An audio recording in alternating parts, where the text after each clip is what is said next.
I stand frozen outside my apartment, snow swirling around me, the December wind biting my face.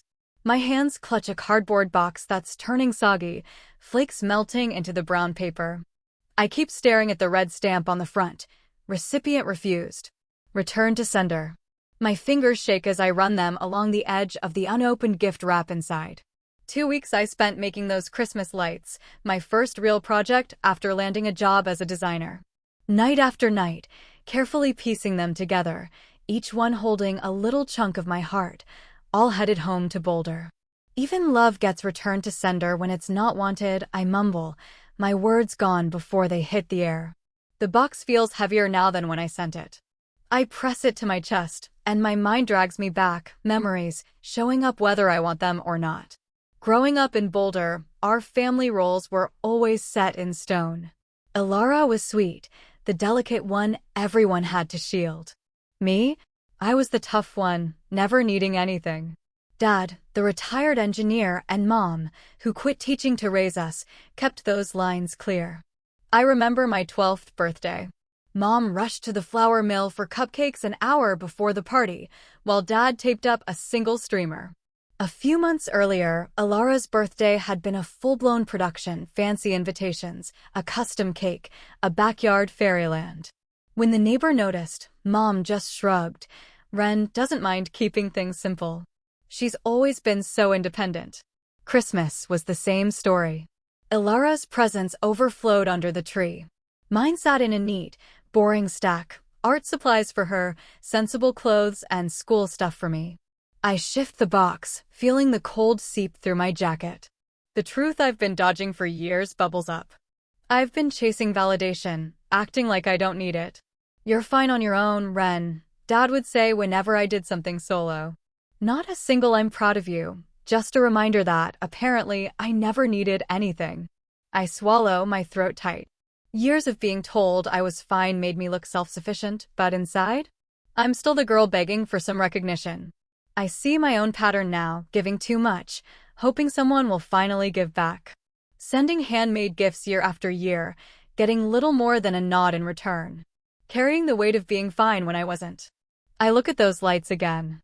My first real handmade gift, something special, not just another store-bought present.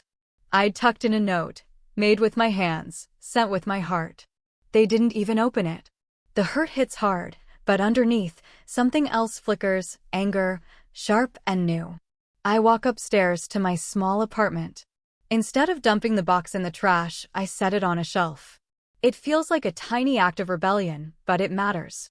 I deserved better, I whisper into the empty room. Suddenly, my phone rings. Ilara's name lights up the screen. I answer, because I always do. Ren. She's all bright and bubbly. Glad I caught you. I need help picking out Christmas gifts. There's this boutique, and I can't decide what to get Dad. Not a word about the package. Not even a hint. In the background, I hear Mom. Ask if Ren can send money for the curtains. Oh, and Mom wants to know if you can help with those new curtains for the living room, Ilara says, breezing right along. The ones from West Elm, but you know how Dad is about spending money. Not a single question about my life or my plans. I glance at the rejected box on my shelf, then back at the phone. The word no sits right on the tip of my tongue, ready to fall out, but I hear myself say, yeah, I'll help. Of course. Because that's what I do. That's who I am. The giver. The one who's always fine. But now, the box on my shelf reminds me there's more to my story. Maybe one day my answer will change too. 2 days later, I swipe my student ID at the cafeteria for the third time that day. Morning shift at the library, afternoon classes, now dinner service in the dining hall. The manager nods as I tie on my apron. The bags under his eyes look a lot like mine. Another double, Ren? He asks, half joking, and I just manage a tired smile. Tuition doesn't pay itself, I say, though honestly, it feels like Ilara's tuition does. Last weekend when I went home, there was her shiny new Jeep in the driveway, and over dinner she casually dropped the fact she's moving into some downtown Boulder apartment, both courtesy of Mom and Dad, no doubt. My phone buzzes in my pocket, but I ignore it until my break. 3 missed calls from Ilara. I step outside into the chilly Colorado night and call her back. She picks up right away, practically out of breath. I've been trying to reach you all day. I'm working, I tell her, leaning against the brick wall. What's up? Mom and Dad are taking me to Breckenridge this weekend, she says. Can you send me some spending money? My account's a little low. I almost laugh, but it's not funny. I've got a negative balance, student loans piling up, and 3 jobs just to keep the lights on. Alara's bank account never dips below 0. Same parents, different rules. Still, I say, I get paid Friday. I'll send you $200 then. She squeals like I just handed her the moon, not the last scrap of my paycheck. The seasons blur together. Winter melts into spring, then summer. Every Christmas, I send gifts home, nothing big, but I pick each one carefully. A leather wallet for Dad. Mom's favorite perfume. A handmade sketchbook for Alara. Their thank you comes weeks later, a single store-bought card. Love from us and Alara in Mom's handwriting. No extra note. No mention of the gifts. They're just busy, I tell myself. But that hollow ache in my chest doesn't buy it. Sophomore year, it all sharpens. I collapse after a week of fever and pain, emergency appendectomy, no insurance. Mom calls from home, her voice distant. We wish we could help, things are tight right now. I stare at the hospital bill, feeling smaller than ever. 10 days later, Alara calls, bubbling about her parent-funded Europe trip, London, Paris, Rome. The truth hits me hard. My family doesn't see me as a daughter or sister. Just a resource. Alara's timing is always perfect. Her requests for a little help land the day after payday, like she's tracking my bank app. Her voice goes soft, almost breakable, when she asks for money. You know I wouldn't ask if it wasn't important, she'll whisper, making it sound like she might fall apart if I say no. Mom keeps the family script tight. Family is everything. Ren, she says during our monthly calls. And you're the responsible one. We all have our roles. Then comes the $7,500 loan. Alara rings on a Tuesday night, her voice bubbling with excitement. She's found the perfect opportunity, a boutique clothing store for sale, owner retiring, half the market price. She has a plan, she says. Inventory, clients, ROI in 8 months. I'll pay you back with interest, I promise. Maybe I think this is it. Maybe she'll see me as more than a wallet. I drain my savings and send it all to her. 8 months go by. Nothing. No mention of repayment, no store updates. At Christmas, I finally ask. Alara ducks into another room to take a call. Mom slides into her seat, pats my hand like she's rehearsed it. There won't be any repayment, she says quietly. There never was going to be. It lands like a punch. I excuse myself and lock myself in the bathroom, letting the tears come. Back at work, I'm distracted during a meeting. Kai catches me later in the break room, stirring sugar into old coffee. You okay? He asks. You've checked your phone 6 times in an hour. I show him Alara's latest text, just a small loan again. He stares at it, then looks at me. They treat you like an ATM, not a sister. It stings, but he's right. A few days later, my old friend Chloe invites me for coffee. I fumble through the story, all the messy family stuff. She listens, then says gently, have you thought about therapy for this? Family boundaries and all that? 4 days later, I'm sitting in a small office across from a therapist with kind eyes and a notepad. They just expect me to give and give.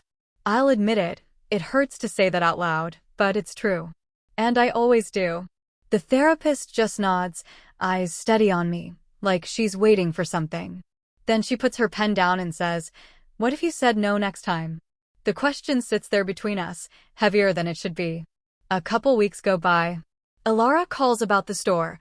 She needs another $3,000 for inventory. That new clarity I've been feeling?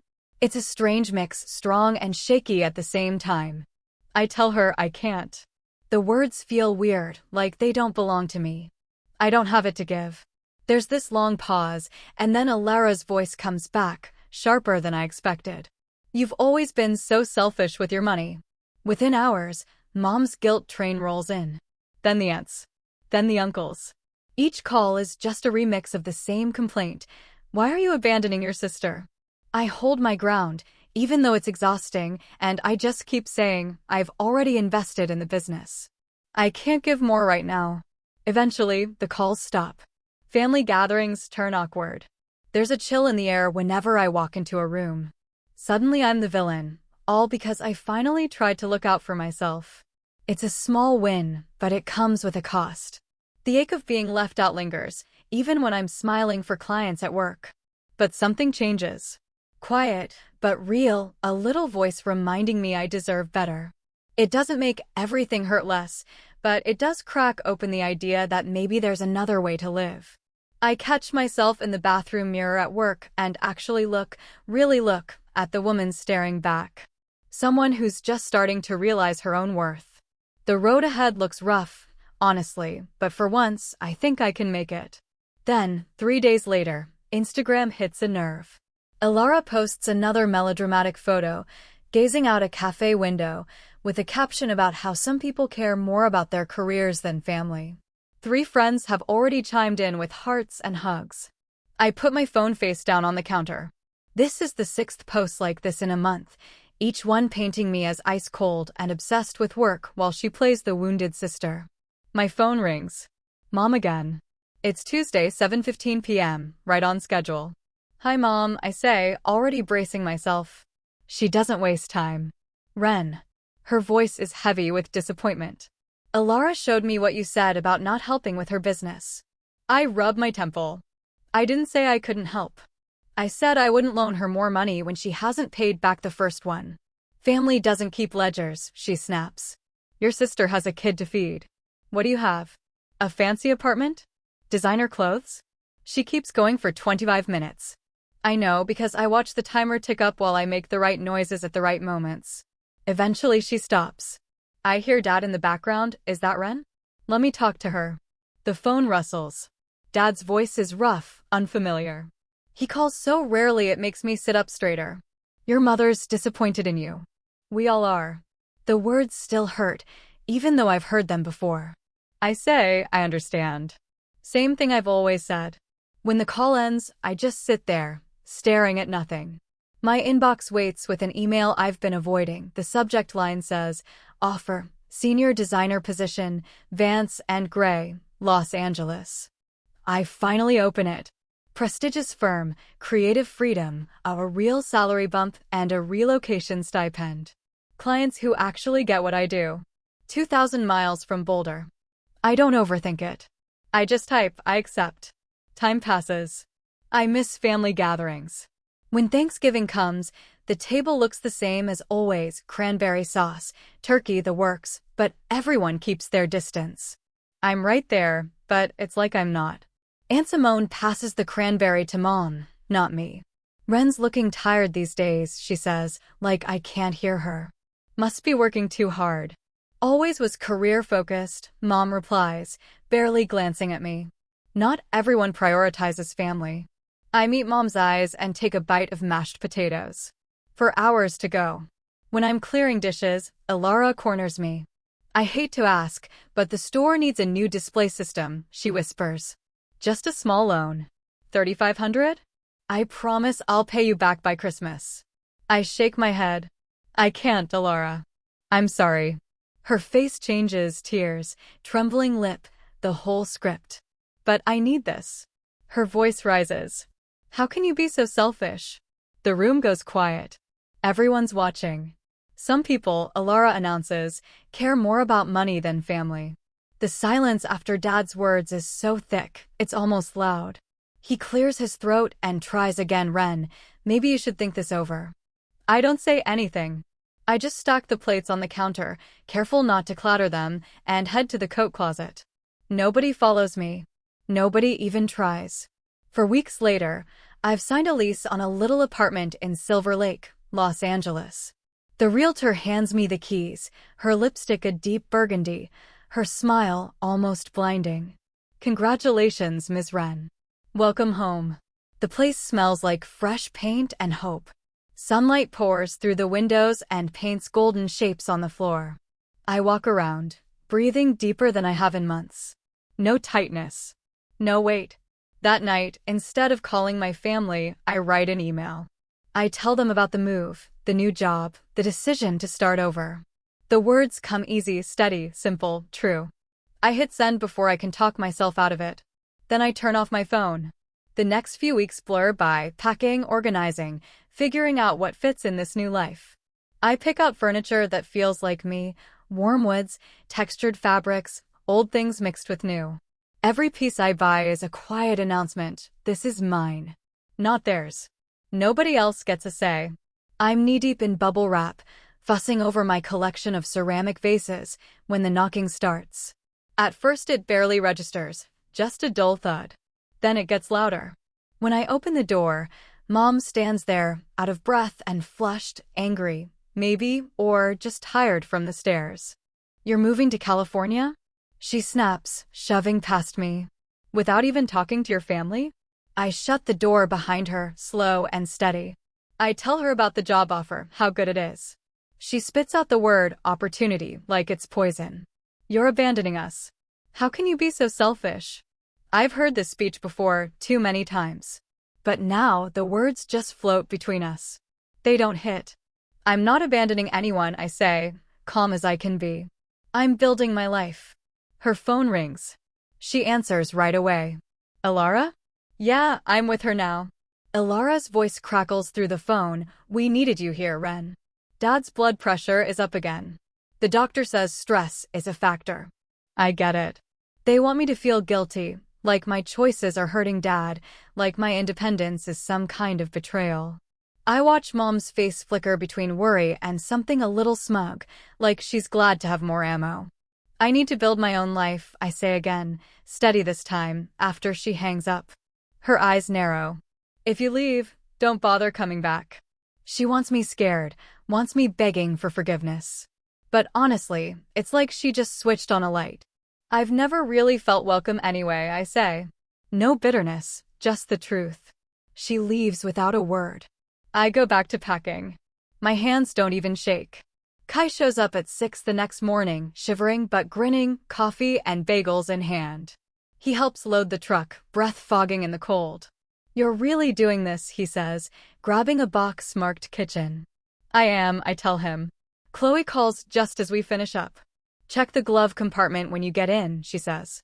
"Don't peek until you're on the road." Later, in the parking lot of some gas station in Kansas, I find her care package, homemade cookies, a playlist called Freedom Sounds, a card that just says, "Proud of you." The drive to LA takes 5 days. With every mile, Boulder feels farther away. The invisible strings start to snap. My new coworkers actually want to hear my ideas. My first client, a lawyer who wants her home office redone, listens to me, doesn't question my expertise. It's weird, being valued for what I do. Therapy carries on, only now it's about building boundaries, not just barely coping. Dr. Waters's face fills my laptop every Wednesday. "How does it feel to be valued professionally?" she asks one evening. "Foreign," I say. "But good, really good." The changes keep coming. I change my phone number. I set up email filters so their messages only show up when I'm ready.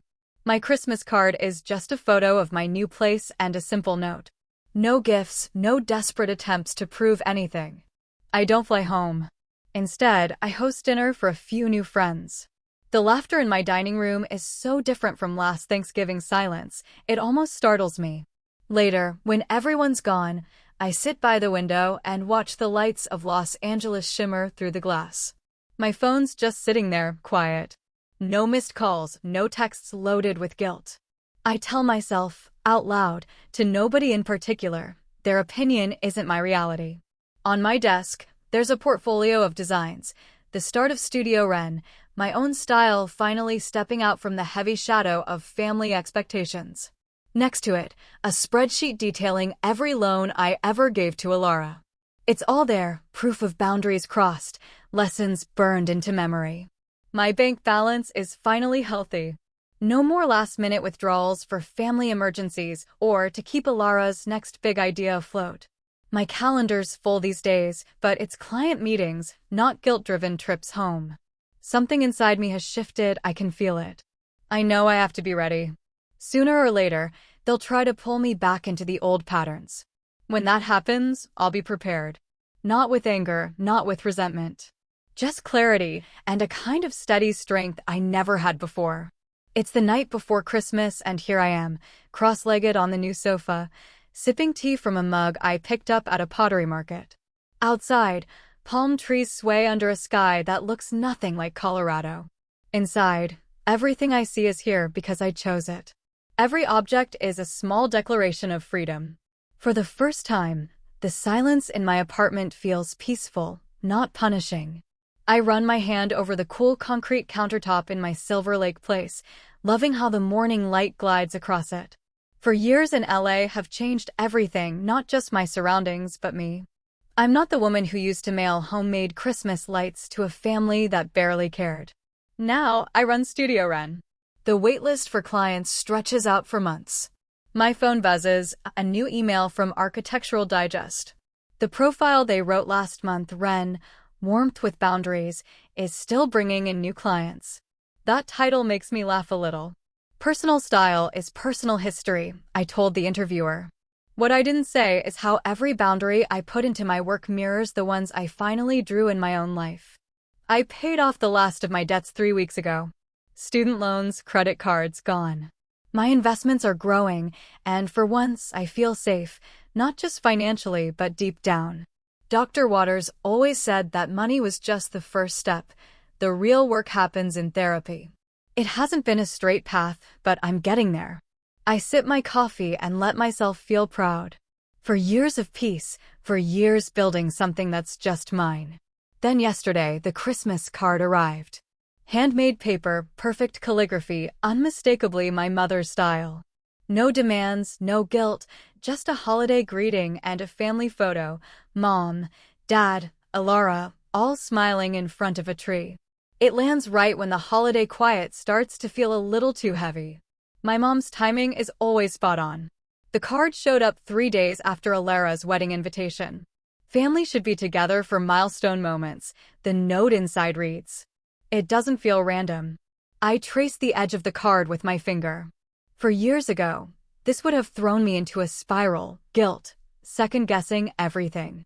Now, I just see it for what it is, the first move in a familiar game. My phone buzzes. Aunt Simone, sweetie, don't you think it's time to reconcile? Families shouldn't stay apart this long. Then a text from an old friend in Boulder. Ran into your mom at the store. She misses you. Maybe come home for Christmas? It's all so clear. Not a direct attack, just a gentle, steady pressure from every direction. Later that day, I'm sitting across from Dr. Waters in her office, the room as warm and safe as always. They've made contact, I tell her. My hands are steady. Multiple angles, all within a few days. She nods, her glasses catching the light. How does that feel? She asks. If you'd asked me 4 years ago, I wouldn't have known what to say. Now I know fear, but not the old kind. Not panic. More like waiting for the other shoe to drop. That's real progress, she says. You used to get sick, heart racing, no sleep, just from hearing from them. I realize she's right. The guilt trips, the expectation I'll just drop everything, they don't work anymore. I can finally see the pattern for what it is. Dr. Waters smiles. Healing isn't linear, Ren. Old patterns can still feel tempting, especially during the holidays. I nod, feeling the truth of it. Yesterday, I replied to Alara's wedding invitation, short, polite. Sorry I can't make it, but I sent her a gift card to that home store she loves. The Christmas card? Still sitting on my counter. I'm giving myself time to respond, not just react.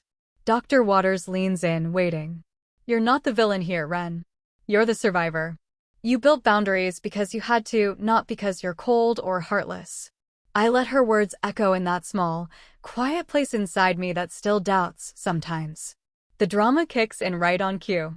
Alara's frantic text lands first, something about a honeymoon car rental disaster in Cabo, urgent money needed. She wants $2,000. I type my response, hands steady. For years ago, I would have wired money before even thinking. Not anymore. 2 days later, the phone rings. It's supposed to be Mom, but my aunt answers instead. She's frantic, Mom's blood pressure shot up. She's at Boulder General under observation. She's asking for you. I text back after checking with my nurse friend, who tells me it's just routine monitoring, nothing urgent. Then Dad calls. First time in years. His voice crackles through the kitchen while I'm chopping onions for dinner. Ren, this family's falling apart without you. Your mother's health, Elara's marriage, meanwhile, you're off building your fancy career while we're over here struggling. The accusation just sits there, heavy. For years ago, that would have knocked the wind out of me. Tonight, it just rolls off. I say, I'm sorry everyone's having a hard time, Dad. How are you doing? That throws him. He fumbles around for words, then snaps back to his speech about family obligations. When we hang up, I sit at the kitchen island and just breathe. It's all so obvious now. Each call, each message, every one of them built to tug me back into the old role. Even Elara's new husband Jared jumps in, leaving a voicemail about some exciting investment opportunity that'll benefit everyone. I shoot back a polite email. Please submit business proposals through Studio Ren's official channels. All opportunities go through standard due diligence. That word feels like armor, not a weapon. I'm not punishing them. I'm protecting what I built. A week later, my Aunt Simone calls. She sounds tired.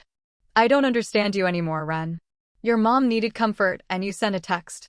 What happened to the girl who always put family first? I answer quietly, she learned family goes both ways. I care about all of you, but caring doesn't mean sacrificing myself. She sighs. Elara says you've gone cold since California. I almost laugh. Elara says a lot. I just learned that love without boundaries doesn't last. Silence. Finally, my aunt says, your mom told me yesterday Ren doesn't need us anymore. She sounded so defeated. That should hurt. But honestly, it just confirms what I already knew. It's not me they miss, it's what I provided. Christmas sneaks up with a strange peace this year. My boundaries hold, even as the pressure ramps up.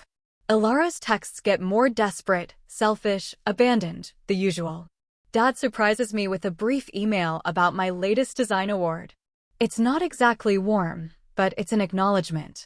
More telling is what Jared says to Kai when they bump into each other in LA. I always thought Ren was the problem, he admits over drinks. But after she shut down our investment pitch, I started to wonder. Elara's never satisfied, no matter what anyone does. The cracks in their story widen. I haven't gotten cold, I've just gotten clear. The family who once called me the strong one now can't make sense of strength that doesn't serve them. December deepens. I hang simple white lights in my windows, not for anyone else, just for me. A little celebration of the light coming back after darkness. The reflection shows a woman standing tall, unburdened, not bitter. Elara's name flashes on my phone. I pick up calm. Merry Christmas, Elara. For years ago, I sent handmade lights. They came back unopened. Now, I give only what I can. Kindness with no strings. Connection, no surrender. The tables have turned. I'm still here. Then, early December, the email arrives, 3 weeks before Christmas, right on schedule. I stare at my mother's name in my inbox, fingers hovering over delete. Curiosity gets the better of me. We want to redecorate for Christmas this year. Who better than our talented designer? Elara says your work's all over those fancy magazines now. We need someone with your eye for detail. Elara's second baby is due in March, you know. You wouldn't want to miss Christmas with both grandkids, would you? Lily asks about her aunt sometimes. I put my coffee down. The familiar pressure builds behind my eyes.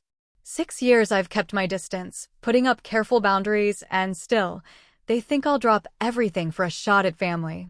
The deal's clear as day. My professional services in exchange for a seat at Christmas dinner. My phone buzzes. Aunt Simone's calling. Ren, honey, it's been too long, she purrs, dripping concern. Christmas is about family. Don't you think it's time to make peace for the holidays? I keep my voice even. I appreciate your call, Aunt Simone, but my schedule's booked through January. Set. She sighs. Your mother is heartbroken. We all are. Before I can say anything, a text pops up. Uncle Robert, then Cousin Haley. The campaign's in full swing. That night, Elara leaves a voicemail. Her voice breaks just right. The kids don't even know their aunt. Lily asks Santa to meet you for Christmas. How do I explain that her aunt doesn't want to see her? I delete it, but the weight lingers. The pressure ramps up all week. Family friends call, gently nudging me to come home for the holidays. Mother's church friends talk about Christian forgiveness. Elara's Instagram floods with old family photos, captioned with little digs about people missing at Christmas. Then I get an email from Dad. Ren, this punishment has gone on long enough. Your mother misses you. We all do. Whatever you're holding on to, isn't family worth more? I shut my laptop and walk to the window. The Los Angeles lights shimmer below, nothing like Boulder's snowy winters. I've built my life here, piece by piece, client by client. A life where I don't have to earn love by giving everything away. My assistant interrupts my thoughts. Ren, there's an interesting inquiry you should see. She forwards an email from M. Evans, requesting design services for a Colorado mountain home. The address stops me cold. My parents' house.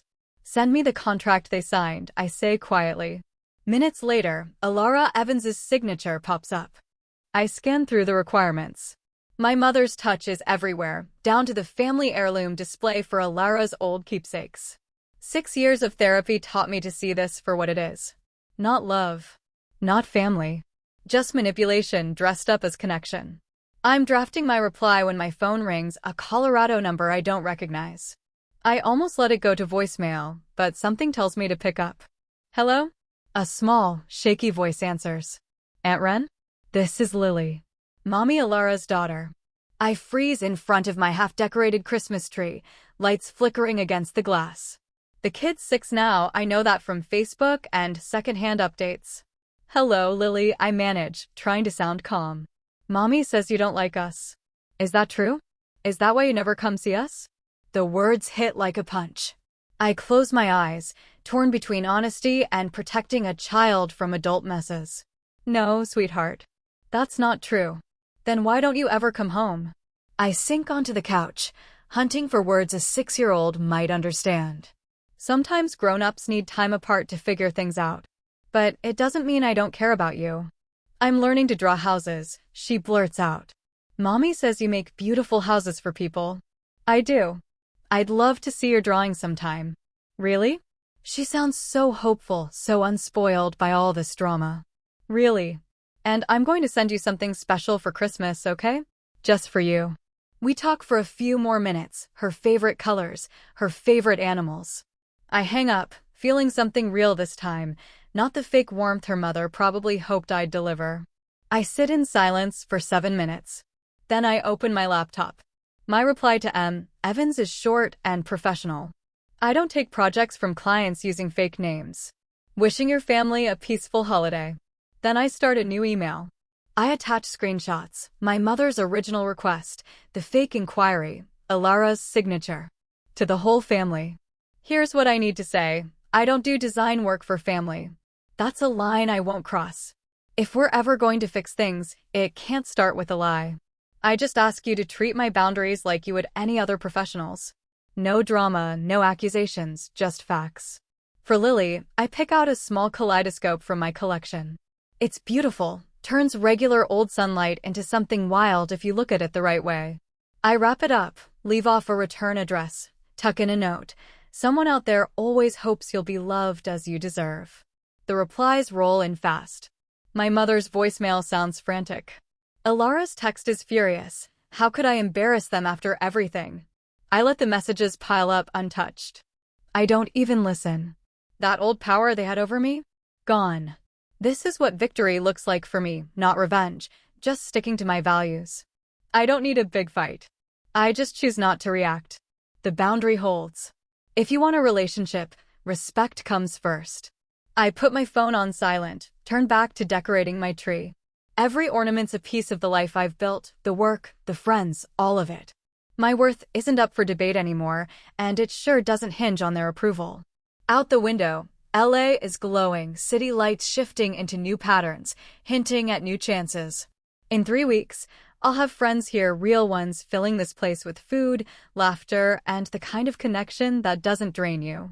And somewhere in Boulder, there's a little girl who'll open a kaleidoscope and realize things shift when you let in the light. I set the last amber candle on my Silver Lake table, its warmth reflecting off copper chargers and handmade plates. Christmas Eve in LA isn't snowy like Boulder, but honestly, it feels more like Christmas than any before. The table shines under lights I designed myself. It's set for 10 colleagues, neighbors, friends, labels that don't matter so much now. Kai fusses with the eucalyptus and white roses. Chloe lines up her grandmother's stuffing next to my calabasas and her tamales. The flavors blend, a little traditional, a little California, just like my life these days. Perfect, I whisper, looking around the space that used to echo with anxious calls and shaky hands. Now it feels safe, a home I chose, not one I'm stuck with. My eyes land on the mantel.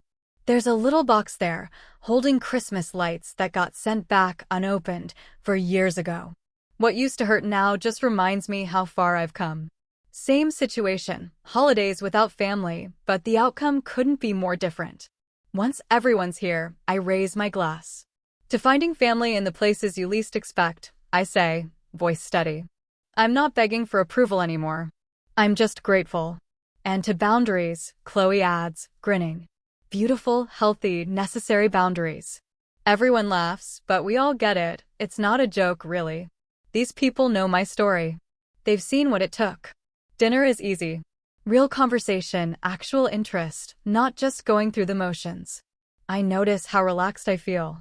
I'm not playing the strong one anymore. I can be tough, or I can be vulnerable, whatever the moment calls for. Kai teases me about thinking asking for help on that Parker project meant I'd failed. I laugh, I remember. It took forever to realize needing support isn't a weakness. And now you're mentoring that kid from USC? Nia asks. Isla, I say. Her background's a lot like mine. Sometimes just knowing someone else made it through is everything. After dinner, we move to the living room for dessert. My journal sits on the side table, this morning's entry still open. My therapist says 6 years of holding boundaries is something to celebrate. Maybe the real gift is knowing my own worth, with or without family approval. Kai lifts his glass again. To Ren, who taught us how to rule. Across the room, Chloe smiles at me. She's seen it all back when I couldn't tell if I was giving because I wanted to, or just because I thought I had to. My colleagues join in, raising their glasses, people who respect my limits as much as my work. I feel the warmth of real appreciation, no strings attached, settling over me. Nia, my neighbor from across the hall, reaches out and touches my arm. That advice you gave me about handling my parents' holiday guilt trip? Saved my sanity, she whispers.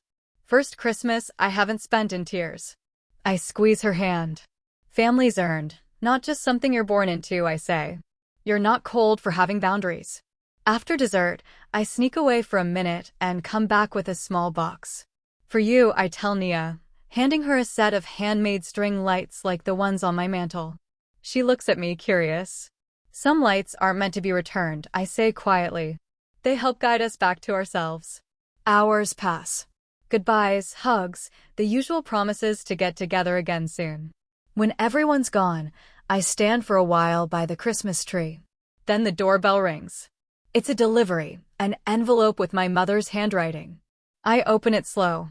Just a simple card, no drama or guilt, just a plain holiday wish.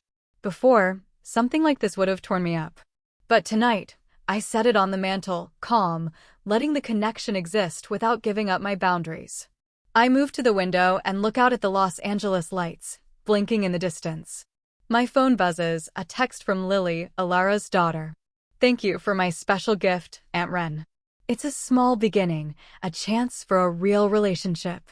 Not the big, teary reunion Alara would dream up, but something honest. My journal waits on the side table. I pick up my pen and write the last entry of the year. This year, I finally have a family, a real one I chose. Silence isn't cold. It's a boundary from someone who once gave everything. And Christmas? It doesn't need a crowd.